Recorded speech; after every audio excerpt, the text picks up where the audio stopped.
Stiffness factor modification. In the previous example, moment distribution, we have considered each beam span to be constrained by fixed support at its far end when distributing and carrying over the moment. So you'll always consider that is a fixed support. So for this reason, we have computed the stiffness factors, distribution factors, and the carryover factors based on the case shown in 12.9. As you can see here, 12.9. So carryover is half a moment, and your K is 4EI over L. So here, of course, the stiffness is 4EI over L, carryover is half. So in some cases, it is possible to modify the stiffness factor of a particular beam span and thereby simplify the process of moment distribution. So basically, you alter the KEI. K is equal to 4EI over L, you modify. So there are three cases where this frequently occurs in practice, which are the member pin supported at far end. We have a member fixed but supported by a pin at the other end, and also symmetric beam and loading, symmetric beam with anti-symmetric loading. So first, let's take a look at the member pin supported at far end. So we can see that many indeterminate beams have their far end span supported by an end pin. So at the far end is end pin, as case shown in this figure 1210A. So you have N is supported by pin, and also in this 12.9 also N is supported by pin. So let's say this 1210A, there is a moment applied at A. So this moment causes rotation of the beam. So there's a slope here. There's a slope here at A due to that moment application. So in order to determine the slope, theta, the shear in the conjugate beam at A must be determined. So we represent this theta in the conjugate beam. In the conjugate beam method, we translate this moment into M over EI loading. Basically, this is your bending moment diagram, M over EI. So M over EI applied across the beam in the conjugate beam, and then to represent the slope, we substitute with a shear of VA prime.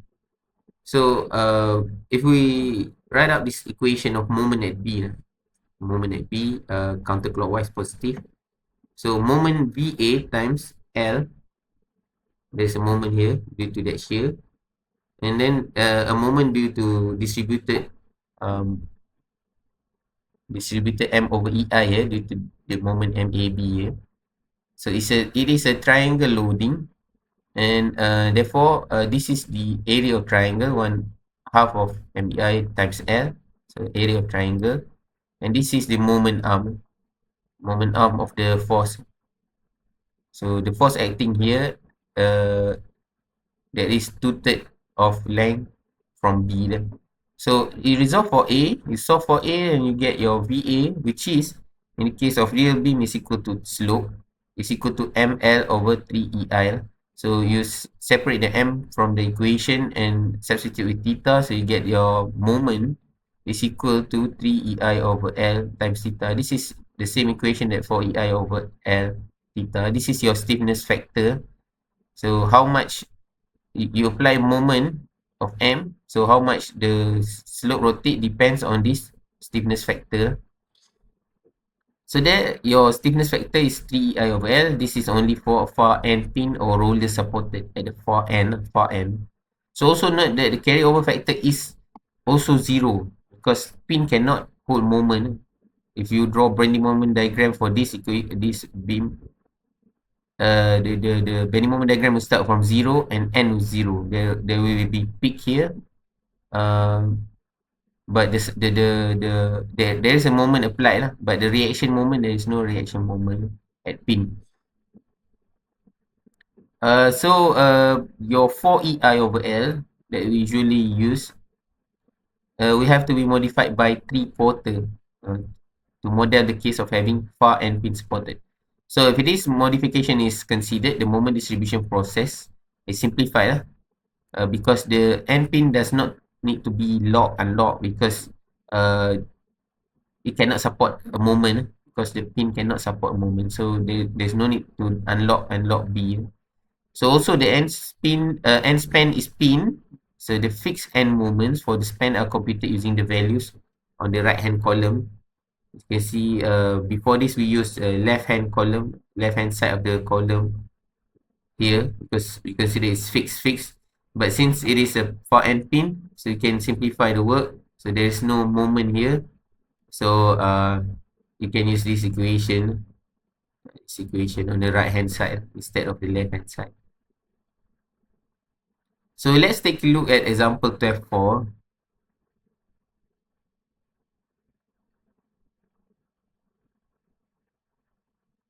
So 12.4, you need to find the internal moments at the supports.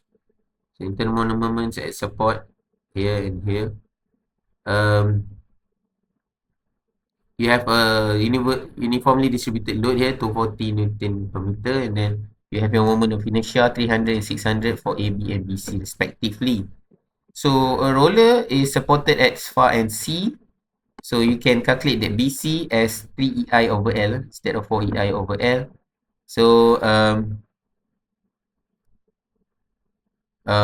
this is stiffness factor for AB as usual, 4EI over L, I 300, L 15, so you get 80E. But for BC, you can reduce to 3EI over L, so you get your your stiffness factor to be 90E lah. This is your I 600 and your L 20. So then you can calculate your distribution factor for AB. This is your KAB, this is wall, so you get 0. So distribution factor for BA, this is your AB, this is BC. This is your DFBA, DFBC is, what's left of the one. And then this is DFCB, which you have one member only. So BC over BC, so you get 1 lah. A single fixed end moment for the NBC.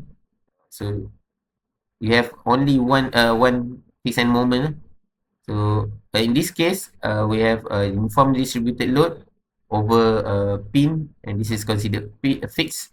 So if you take a look at this table here, you'll be using the first row of this right hand side of column. So you have 240 here. This is B, this is C, C pin. So it is considered as this. So you'll be using WL squared over 40. W is 240. L is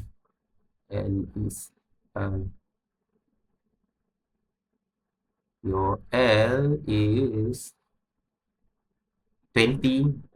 WL squared over 8. So you get your fixed end moment 12,000.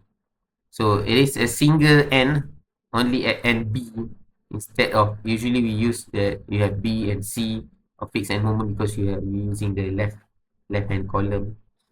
So this time it is simplified because you don't have any more moment. You have only one moment here at right hand side of joint B or left hand side of member BC. So 12,000 unlock, negative 12,000 unlock become 12,000, and then distribute into BA and BC. And then BA is carried over, moment from BA is carried over into AB by half. But as you can see from BC, there is no carryover because as we talk about the rule there is no carryover from B to C because C is spin. Because C spin, there shouldn't be moment at C lah, because as C is spin, they cannot support moment. So in the end, you get a faster equation. See, this is your equation, because after this, joint A cannot distribute. Unlock, but it cannot distribute because A is fixed, 0. There will be no moment here, so there is no more calculation. So that's it. Your calculation is finished in a single loop. So this is your equation. The rules apply for a moment, for a beam having a single, having a pin at the far end, not in the middle, having fixed and fixed, because the pin doesn't support any movement, as we calculated before, and also that the pin does not restrain movement, does not restrain rotation. You can rotate pin at pin, so there is no moment reaction at pin, at pin and pin. So next we're going to continue with this symmetric beam and loading.